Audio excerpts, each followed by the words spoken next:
Well, my name is Brian Bouteller, and I am the director of the Grants Pass Gospel Rescue Mission, and I am really humbled to be able to speak to you guys. You all you have, as we get to know each other, and I hear all your stories and hear the scale of the different things that God's doing in your life. I suddenly don't feel like it's, I don't feel so isolated, and I don't feel so, different. And that's really nice, because on the West Coast it's real easy to get isolated and feel different. Right now we are in the middle of war, really, in many ways throughout our nation. I mean, there's at least an ideological war going on, a civil war that's not gone to weaponry, but is certainly in the weapons of words, right? I mean, in ideas, and really, in many ways, you guys are all on the front lines of this, and so you know what it's like, and you know where it's at. I have been with the Grants Pass Gospel Rescue Mission for 15 years. I started as a men's coordinator, just somebody who does intakes with people right off the streets and working directly with the men coming in. When I started, we were kind of a 3 hots and a cot kind of a ministry, come in, sleep off your drunk, and get out during the day, and hopefully you find a job, and if you do, great, and if you don't, well, we'll see you tomorrow. We were in a 2,000 square foot building when I started, and we are now in a 28,000 square foot building that a 78-bed men's facility. I have a 60-bed women and children's facility, a 12-bed transitional home, and 2 thrift stores. So it sounds an awful lot like a lot of what everybody else here works through and does as well. I worked in that role as the men's coordinator for 7 years, developed a program that really was designed excuse me, I'm getting over a cold too, was designed to measure progress. I really wanted to answer the question, if somebody came into the mission and said, why does this man deserve to be here? What's his program and what's he doing? I could say, this is his program, this is his path towards becoming not homeless anymore. This is our way of getting him out towards independence. And we really focus on that. And because of that program, because it's been so successful, we get about a third of the folks who come into our program, we actually get out of homelessness entirely. They become just our neighbors and good citizens in the community, contributing members of our society. We get all kinds of people off drugs and alcohol. We get all kinds of people reunited back with families and all kinds of things like that. About a third of those that don't do well with us the first time around will circle back and come back in, and statistically they'll do much better than they did the first time, because they kind of know what it's about, right? They're coming in and they're more prepared. So this is kind of the challenge of what we created. When we started seeing just these really dramatic results with the men, they started going, golly, we need to get that happening with our ladies as well. And so they put me as a director of resident services, and I began to try and get our men's and women's programs kind of working along the same path and the same pattern. And again, we saw success. We saw a lot of God just getting people who were basically, if you talk to them, they would see their homelessness kind of like they see, I'm an alcoholic, I'm the child of an alcoholic and the grandchild of an alcoholic and everything. This is just who I am, and I'm homeless. And I'd go, well, we believe something different. We believe that everybody's a new creation in Christ. And if you come to know Christ, he can actually change you. The old things pass away and everything becomes new. And I believe that because I've experienced it, right? I mean, you've experienced it. We're here because God's doing something different in our life. Well, again, we began to see success and getting a lot of attention. And in about 2018, in our community, there was there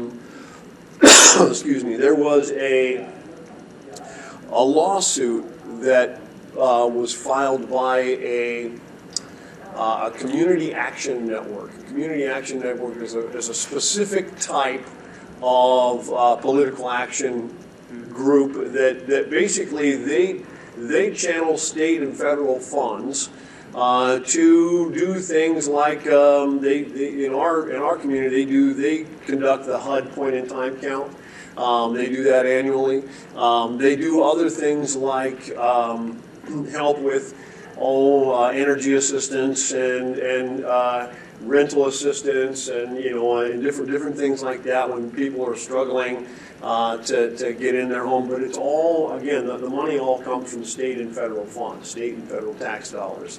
And this organization had met enough of homeless people in our community who were in this cycle that you can kind of imagine yourself easily stuck in. Homeless person doesn't have anywhere to go, so what do? They go and they've been camping in the bushes, but they decide that they want to be in the city park because there's a public restroom there or something along those lines, right? And so they go and they get in the public park, but the public park has rules about, look, you can't be in after sunset, an hour after sunset. You can't do certain kinds of activities, no public intoxication, no drinking, and everything like that. And so these people would come in and set up a tent, maybe start a little bonfire, kick it on the playground and have a few drinks and everything. And of course, law enforcement kept coming in and saying, "Hey, you can't be here. You can't stay here. So we're going to chase you out of this." And at first, it's just we're going to ask you to leave. Then it becomes, okay, now you're not listening to us. We're going to write you a ticket with a fine associated with it. And if you continue to persist on finding your way here, we're going to get you. We're going to eventually put you in jail. Or you're going to find yourself in trouble. And there was about three in our community, among the homeless. There was about three that were kind of frequent flyers with the police department, and this same three would go to the Community Action Network and complain. How am I going to pay my fines? I can't get a job.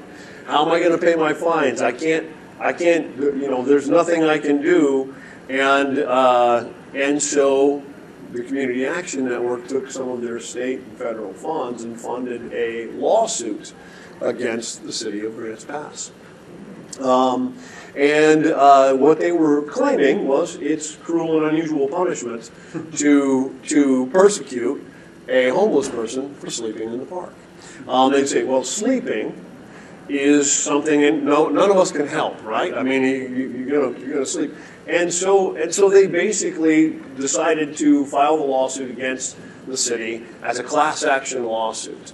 And it immediately, we had a little federal court in Medford, Oregon, which is about 30 minutes south of us, and it went there, and immediately they were victorious against the city. The city appealed it, and eventually, through a series of appeals, it went all the way up to the Ninth Circuit Court of Appeals. The Ninth Circuit Court of Appeals is the most overturned circuit court in the nation. They come out of Berkeley, California, and it's it's quite interesting. It's a real grab bag. And they have jurisdiction over about 9 states, and 9 western states, about 12 judicial jurisdictions in total. And the Ninth Circuit Court said, yep, no, it's cruel and unusual punishment. And they said, you can't, not only, you can't prosecute anybody for sleeping in public unless you have enough beds in the city to meet everybody in your county's point in time count. You have to have enough rooms for everybody. So in our county, they counted, the last count was 633 people in our county. Now, our county's huge. Our city, 40,000 people. Okay, inside our city, arguably 150, maybe 200 homeless people, if you don't count the folks in the Gospel Rescue Mission. And that was another thing that the Ninth Circuit Court decided as well, was you can't count the work of the Gospel Rescue Mission. They don't count because they're a religious organization. They're Christians. And so we were discounted. And I kept arguing, well, goodness, tell that to the thousands of lives we've seen changed. Tell them that we're not making a difference. Tell them that we don't count. But tell them they're taxpayers now in our community. I mean, and in fact, some fun things that you ought to do is do a little math for how many graduates you end up with in your community, and just do the math. Kind of, I mean, let's say we average about 100 graduates a year out of anywhere from 350 to about 750 people that come through our program in a year. We do about 100 a year that actually leave really, really well. So the bigger the number, the higher the number of graduates. It's about a third that actually graduate, that leave and become just contributing members of the community. Okay, so imagine 100 people making, in Grants Pass, in Oregon, the minimum wage is almost $15 an hour. Okay, $15 an hour. So they're making $30,000 a year, $31,000 a year to start. And so now multiply that out times 100, and you just added $3.1 million to the economy. Now do that for 15 years, and watch that go, and just do the math for me, and go, look, we have literally added hundreds of millions of dollars into the Grants Pass economy, into the Southern Oregon economy. We're actually, these people are working here, living here, buying their groceries here. They're part of the machinery that makes an economy work good. Your graduates are part of the machinery that makes your economy good and makes the world a better place. It makes good neighbors, the kind of neighbors you want, the kind of neighbors that I want. And anyways, so in the fall of 2023, okay, two things happened in 2023, in the fall of 2023, late fall, early winter of 2023. One was the Supreme Court decided that they were going to actually hear our appeal to the city of Grants Pass. And second was my executive director, the guy that I worked for the last decade, resigned and said, "You're the right guy for the job. We'll see you later." And gets me in front of the board. The board hires me, and so now I'm standing there going, "Wow, this is exciting." At the same time, the city attorney of Grants Pass says, "Hey, look, we're putting a gag order on all city staff, on all city council, on the mayor and everything. We are hoping that we can just direct all media attention to you. Can we give them your number?" Wow. Sure, I think. What could go wrong? And in the meantime, I'm looking at my staff and one of my media guys there, and I say, hey, look, we need to prepare because, and everybody knows that when opportunity knocks, that's not the time to be prepared or to try to start getting prepared. You need to be prepared ahead of time, right? It's not the time to start getting ready. So we were fortunately working this direction anyways. We knew it was eventually going to come. And I just told my media guy, I said, hey, look, you're going to start getting inquiries from the East Coast. You're going to start getting inquiries from Washington, D.C. and New York as they're trying to do research on what's going on. They're going to start doing research on this. The assistants to Supreme Court justices and everything are going to start looking and going, what's the state over there? What's going on? What's the conditions of feet on the ground kind of a thing? He goes in and does his Google wizardry and goes, there's like 6 guys in New York and 10 guys in Washington, D.C. on our website right now.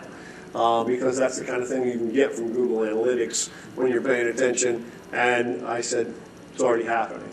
So what I wanted to do was give them what I think was the correct narrative, right? I mean, everybody, has anybody else found that the media, like you'll sit down for an interview with the media and they'll sit and interview you for 35 minutes and then clip about a half a sentence of what you said as they framed it and whatever they wanted to make you look like some big bad bully or something along the way, or just, a bumbling, knuckle dragging, hayseed, of course he's a Christian. He doesn't know anything. He's just a Christian. And look, for you guys probably all far more intelligent than I am. I actually have no degree. I'm a high school graduate. I run my own businesses. I've done other things in life. I mean, it's not like I'm not accomplished, but I have no credentials. I am Dr. Nobody. And so it's easy to make me look like a hayseed in the mass media that was coming through our doors. I mean, we had the Washington Post, New York Times, San Francisco Chronicle, ABC, NBC, CBS, Fox News. I mean, everybody. Last year we had Dr. Phil come on. I'm like, look, man, you have arrived if you're on the Dr. Phil show, right? And so it didn't get aired until just this spring. Actually, that interview is 2 days and all kinds of crazy going on. But I just felt like, whoo, we're here. We are, Mom. Look, I'm on the Dr. Phil show. We've been in World Magazine numerous times. We've been. Just lots of opportunity to tell our story. And I'm smart enough to know that if I look to them to tell my story, it's going to come out all kinds of convoluted, right? And so you can imagine the San Francisco Chronicle, all they have is these draconian rules where they don't let people sexually express themselves and everything, I'm going, yeah, their problems are homeless, right? I'm great at helping people out of homelessness. I'm not so good at helping somebody who's gender confused. I'm not so great. That's not my skill set. I'm not good at walking somebody out of certain things. Other things I'm really great at. If you think homelessness is your biggest problem, you and we'll get along great, and I'll help you get out of it. And I can walk with you, and I'll walk as long as it takes, and I'll walk longer than anybody will walk with you. I'll go through the grossest stuff. We'll get there from beginning to end. But if you want help, if you want me to focus on all kinds of other issues that you might have, what you like to do in the bedroom, and all these kinds of stuff, I don't want to know. I don't want to know. I don't need to know any of that. I can't. It's just not my skill set, okay? I'll tell you what God's Word says if you want to know. I'm going to trust the Lord with all of that stuff because the Lord has changed me and conformed me into His image and is conforming me into His image. He'll do the same for you. I can tell you, I'll introduce you to Him. And we'll just go from there. So we began just working on media campaigns. We began doing kind of the same thing that Donald Trump was doing, only not quite as weird on the tweets and stuff like that. Not quite as extreme on Twitter or anything, but we basically just began to bypass the media. And began to just really generate a lot of content on social media to tell our story and to try and set that record straight.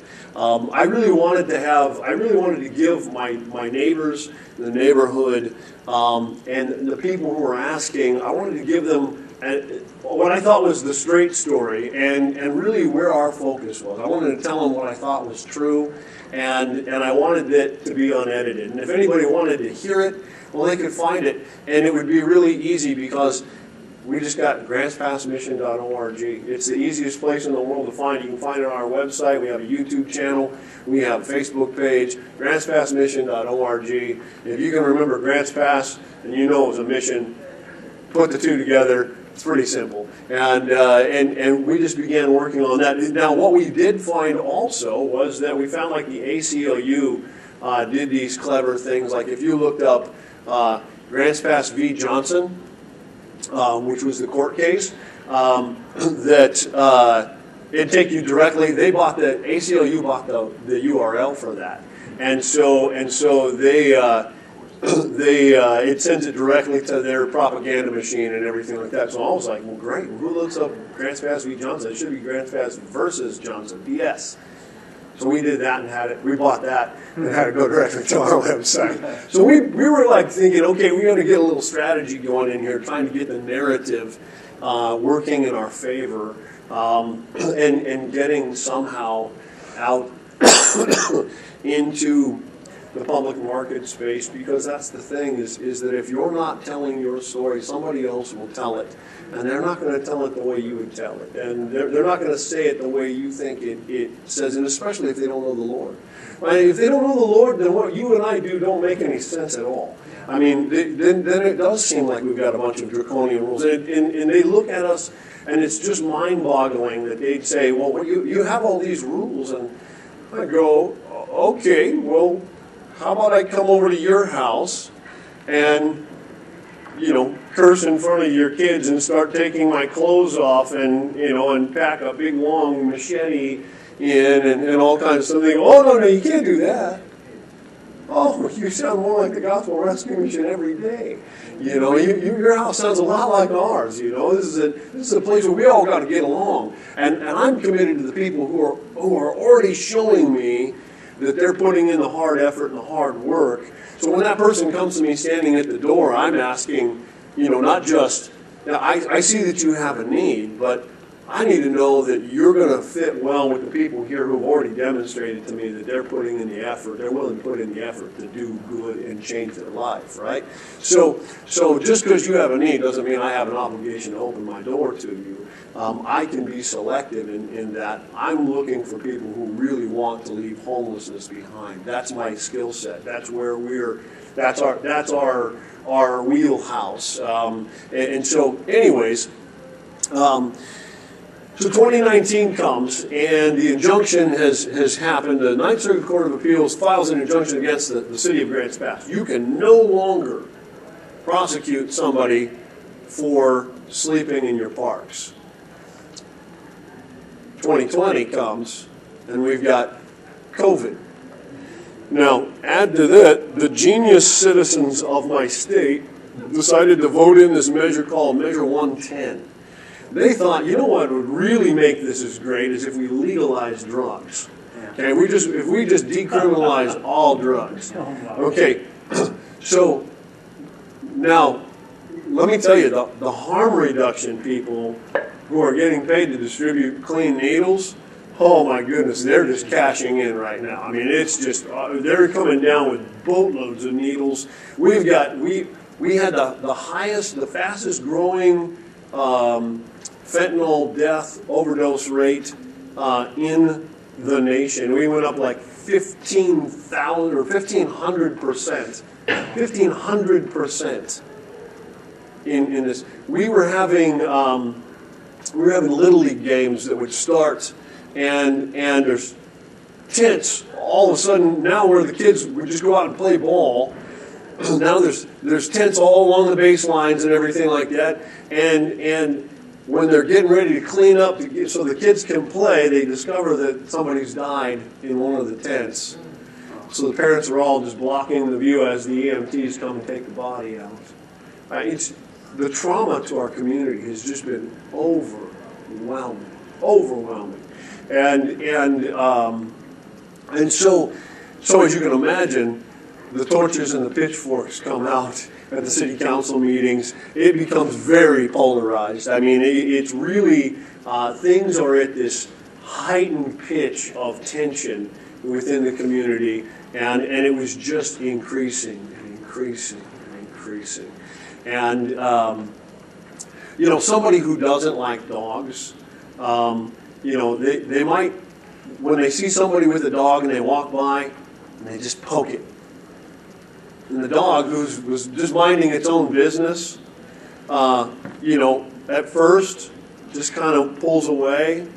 But then every time that person goes by and pokes the dog, eventually the dog starts to get irritated. And eventually the dog does what any dog will do and bites back. And then that person goes, see? That's why I don't like dogs right there. See? Right there. That's why dogs are unsafe. My big message to my community was, don't take the bait. Don't take the bait, okay? Don't fight back this way because, man, I'm telling you, it's going to, if you think you have a problem now, respond like the dog in that scenario, and you're going to find yourself in real trouble. I mean, this is where we've been, and so 2024. I'm the newly minted executive director, and I've got all the national media coming through our program, wanting to hear about it, wanting to talk about it, all with the intention of just making us look like a bunch of backwards hillbillies in Southern Oregon. And we may be that, but we love the Lord. And so we just sat there and just put up with it, but I got to tell you, at times you try to send a volley to get in and do combat with them, and it would just be like the sky blacks out with arrows coming back at you. I mean, the spiritual warfare, the amount of intensity in the community was overwhelming to my staff. It was overwhelming to me. It was overwhelming to my family. I mean, it really was brutal. But God was faithful in just holding us together. I had a staff member who came to me and she said, I just keep having this vision of you. She said, I've had this dream now more than once of you drowning in this pool and lions pacing around the outside of it. And she said, I just can't figure out why I keep having this dream. And she said, but it bothered me enough that I wanted to tell you about it. And I said, well, here's the worst that's going to happen. The worst that's going to happen is that I'm going to die. Well, we happen to know and serve a king that found his way out of the grave. You either believe that or you don't. If you believe that, then here's the thing. Look, we can't.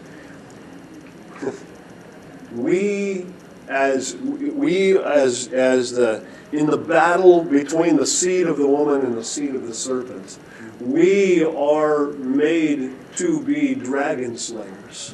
This is what we're made to be. Don't be disappointed with a world full of dragons. You and I are made to go out and do this kind of warfare. This is what we're made for, and this is our time. God put us here for now. We could have been made anytime in human history, and we could have been made anywhere.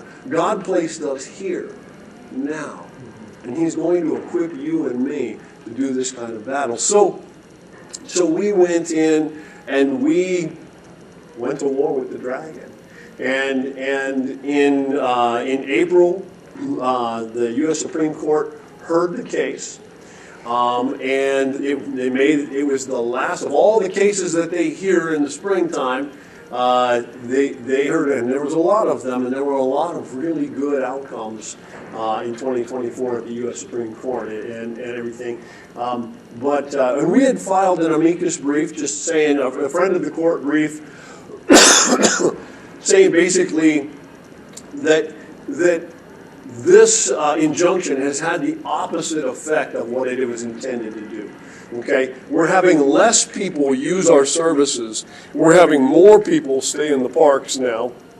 Why would they stay in the parks rather than use our services? Well, by golly, because they've got now, we have this beautiful river that runs through Grants Pass, Oregon. It's called the Rogue River. It's absolutely gorgeous. World-class salmon and steelhead fishing. It's a beautiful, beautiful river. Our parks are kind of around the river, and they got the best real estate in town. They got this. They're camping in non-campgrounds, right on the best real estate in town. They have everybody coming down and bringing them meals. You know, feeling terrible for them. Oddly enough, in the name of Jesus, they're coming down. I got to tell you, you need to help teach. We need to teach our church that we don't need another sandwich in the park ministry. We need to teach our church that these are not that we don't need to create more handouts. What we need to do is we need to. If somebody wants, I need to honor somebody's choices. Okay, and if somebody says I want to be homeless. Here's what happens. I'm going to give you the results of what happens homeless. The ground is really hard. It's cold at night. I don't know if you've noticed, but it's cold at night. It's really hot in the daytime, in the summertime, and it's uncomfortable. It's made to be that way. Why? Because we were made to flourish. We were made to be productive. We were made to be creative and to bring dominion to the world around us. Right. So our job is to actually make society, is to build cities and homes and houses and communities, and this is what we're designed to do. And when we don't follow the way we're designed, well, then we find ourselves on hard ground and cold nights and very uncomfortable situations. There's a whole lot worse that can happen to somebody than that they're uncomfortable, right? Okay, it's not the worst thing that ever happened to somebody. And discomfort actually does really amazing things to men and women when we actually follow the way we're designed, right? That's not comfortable for me to get up from my couch to the TV to turn the knob. I used to be the remote control. Hey, could you go change the channel, son? Yes, sir. So what we end up doing is we end up getting real creative, and some smart guy goes, you know what? I'm going to create this little gizmo. You can just push a button, and it changes by itself. And this is what we do when we use our genius, the things that God taught us and gives us. We create tools. We create wealth. So, anyways,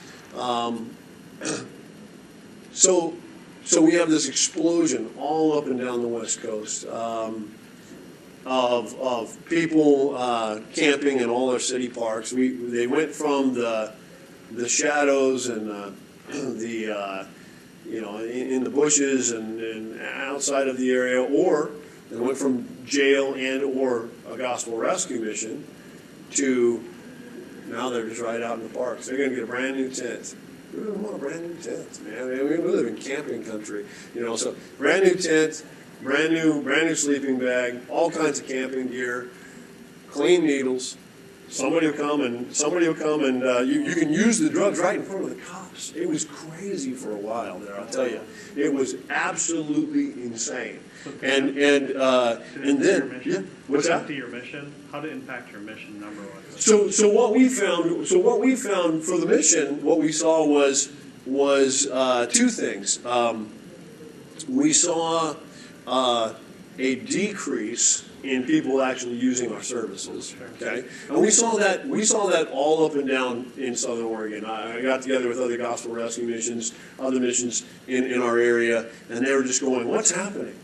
We're seeing all these people out on the streets like we've never seen before, and nobody's taking advantage of our programs anymore. I mean, we used to have full to the brim with a waiting list. You have to get a shoehorn to get people in. It was so packed a lot of times, and now all of a sudden they're just not coming.